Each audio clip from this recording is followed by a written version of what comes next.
The Archon War, despite the longevity of Genshin Impact's lifespan, continues to be a fascinating mystery that has yet to fully be explored. Even though it's been nearly 3 years, we still have so little information about what decided the fate of the old gods. But today, I propose a theory on why there was even a need for a war despite the supposed peace that Teyvat had years ago. So today, welcome to Why Did We Need the Archon War, where I'll be analyzing those loose threads around the lore of the massive battles years ago. Disclaimer: this script was written before the 4.1 Archon quest, and I hope to God that there isn't really big lore drops by that point. Anyway, let's begin with the background of the Archon War.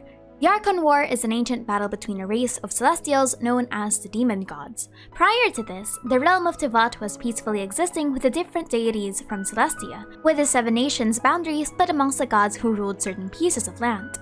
However, due to mysterious circumstances, there was a divine verdict for an all-out war from the demon gods to either gain dominion over the other gods' land or defend their own from each other, with Celestia requiring the participation of the gods in the Archon War. Gods who refused to do so were either exiled from the land or considered as blasphemers who would be forced to flee to the Dark Sea, a realm of which the gods have no jurisdiction over. According to the lore, there were allegedly divine seats which established the hierarchy of the gods. This is hypothesized by Soraya, saying that the Archon War is a protracted war erupted between the gods, each of whom coveted a seat at one of the 7 divine thrones in Celestia, and then rightfully supported by Venti's character story delineating the death of the Arabian, causing the crumbling of a divine seat. Steve also mentions the 7 divine seats in his dialogue about the Archon quests. As such, Celestia forcing the gods to inevitably battle for the sake of reducing the ruling powers to just 7 still has unknown motivations, but the prize is at least palpable. However, the Archon War isn't just a battle of power or defending territories, but also which god had the best plans for humanity in the future. According to the divine body from Guyun, that which lurks within and animates this relic are the divine remains of lamenting gods. They are unrealized ideals, designs for a prosperous humanity that could never be. In the end, the gods who succeeded were considered the respective archons of their nations and were bestowed a gnosis for their victory. The gods who lost were either sealed, killed, or too weak to continue fighting. However, the spirits and essences of the gods who refused defeat still lingered, leaving the current Teyvat to still be tainted with the souls lost during the war. Now, with the general background of the Archon War completed, let's dive into the more critical questions regarding its origin and its purpose. Because while a war between the gods is amazing to have in lore, the overall logistics of it are still a blank to us. The first question is, why was there a need for a war in the first place when the gods were living peacefully? Territory is a very sound response, but prior to the Archon War, the gods relatively respected their own place and didn't mind each other's. And the bigger question is, even if they did, why should Celestia decide to enact a verdict for everyone involved? Hafria, for example, wanted nothing to do with the war, similar to Orobashi, but because she wanted to defend her land, she had no choice but to fight. Orobashi's story also implies that non-participation in the war was also a crime. The closest answer we can have is that the pre-existing 7 divine seats were somehow emptied or needed a change of hands. Thus, the Archon War became a survival of the fittest. However, this answer has one major problem. According to Venti's lore, the Arabian's death brought forth the crumbling of an ancient seat, thus implying that there were already occupants of the divine seats prior. But this is the only reference to that fact, and we can't really support the idea because none of the other regions have this kind of reference to the divine seats. So unless we get concrete proof that there were occupants of the divine thrones that could have been compromised in any way, the question still remains. The second question is, what even is the point of the 7 gnosis and the 7 divine seats? Again, the gods were living in harmony, so why force the different gods to reduce themselves? And why risk for the potential extinction of not only the gods, but also the humans caught in the crossfire who had nothing to do with it? If Celestia really wanted the 7 divine seats to just be filled and to truly prioritize the prosperity of humanity, they would have gone for a more subdued approach. They could have had a divine intervention or a whole council voting, for example, with the chosen god having to prove themselves through a series of trials like most mythologies from our world. But should they have gone with that approach? Would an approach like that even work? The allocation of the 7 seats also implied the allocation of a whole nation to that one demon god, which no other god at the time, since the victors, would have complied with. Conflict would pretty much be inevitable because of territories. The only good part about this approach, though, is that gods that wanted to stay out or peacefully surrender would have been given the option, reducing the potential casualties. But speaking of rulership, the third question is, why were there inconsistencies in the rulings of how many could possibly live? For example, Sumeru was, at some point, ruled by 3 god kings, post-war allegedly. It's actually unclear when the Archon War of Sumeru ended or even started, or even what happened during that time frame.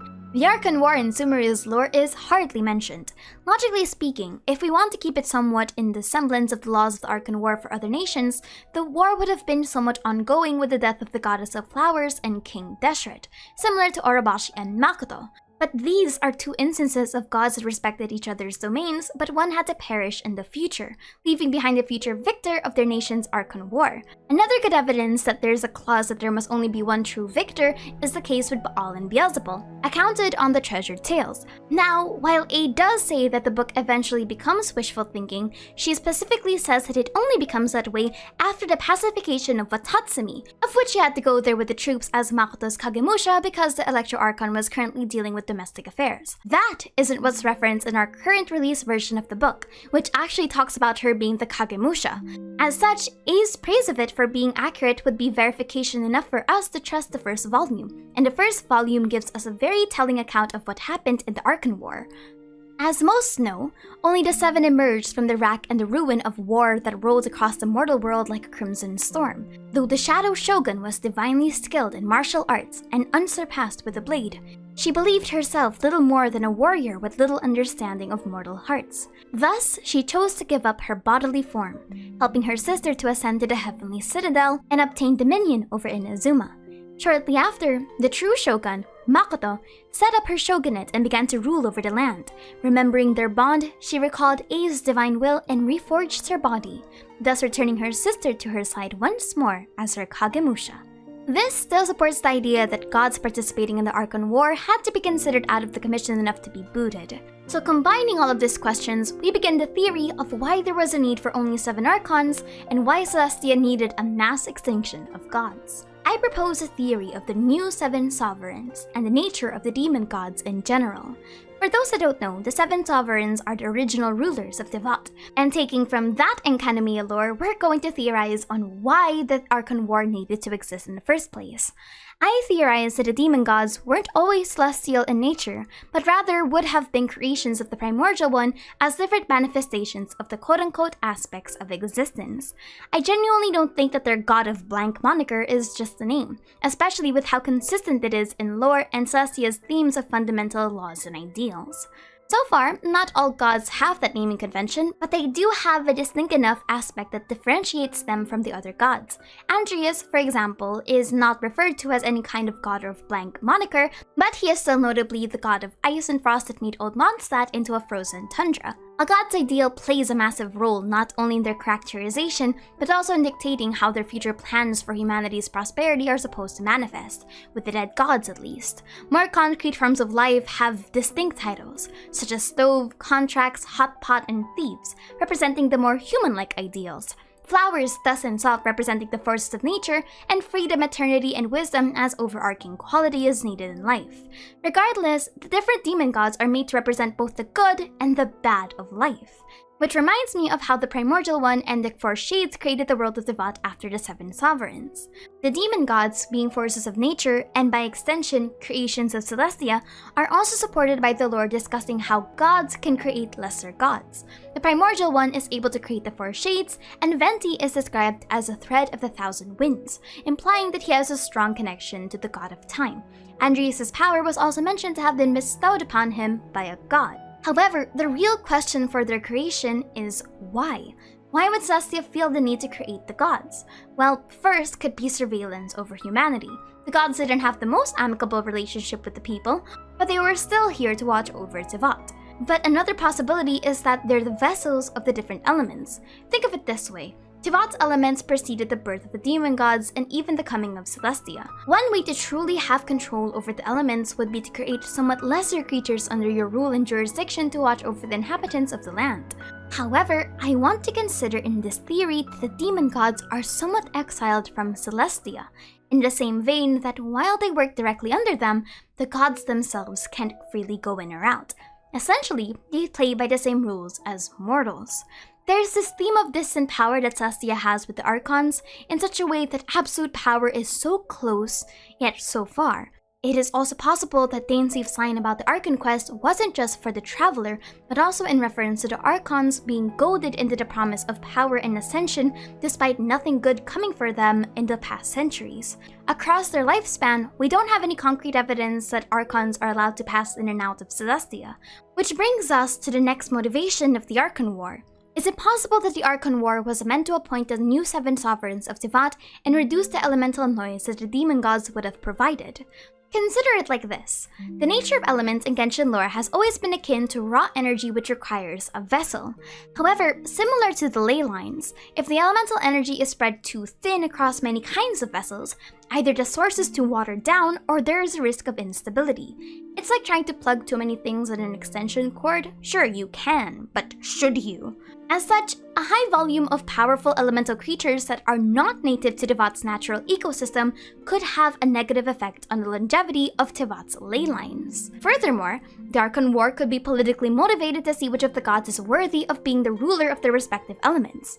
The Archon War was meant to be a test to see which god, after years of development, is best worthy to be the master of their respective element, almost on par with the 7 sovereigns that preceded them. However, the counter theory to this is that what if there were 2 demon gods that existed in different areas but had the same element? A good example of this is what if Guoba, a god that was presumably made for pyro, became the ruler of Liyue, and Natlan also had a god that was distinguished in fire. Would they have a clash, or would Celestia adjudicate that only one of them can be the technical Pyro Archon? However, I digress, because the important thing about the Archon War was to establish rulership over the 7 nations. So to summarize this theory, the demon gods are the creations of the Primordial One and the 4 shades to serve as test vessels for the elements of Tivat. However, to reduce the concentration of the elements and to see who is worthy of rulership akin to the 7 sovereigns, they waged the Archon War. This is so that the borders are forced to merge under one banner, per demon god, the other gods are eliminated or put out of commission, and Celestia is able to perform surveillance on only 7 instead of the dozen other gods. However, the position that the Archons have as quote-unquote rulers is nothing short of a puppet position, thus referenced by Dainsleif's line about the gods goading them with the treasures, aka the 7 divine seats, or the gnosis. But we must move on with the limitations to this theory. The theory that the demon gods were creations of the celestial gods would counter the other theory that Zhongli himself is a descender, but honestly it isn't too bad of a reversal. But another limitation is that this theory hinges on the idea that Tivat even needs the 7 Archons, or the 7 sovereigns, to function physically, which can be up in the air. I propose that the existence the Archons have is to fill in the role of the 7 sovereigns to establish elemental balance. But this is also countered by the idea that elemental creatures already exist in Tivat natively with no problem. Additionally, Conria doesn't have an Archon, so it didn't explode in and of himself. Furthermore, this theory doesn't expand to the inconsistent nature of the Archon War's rules. Why was Makoto already considered the Archon, yet Orobashi was still alive?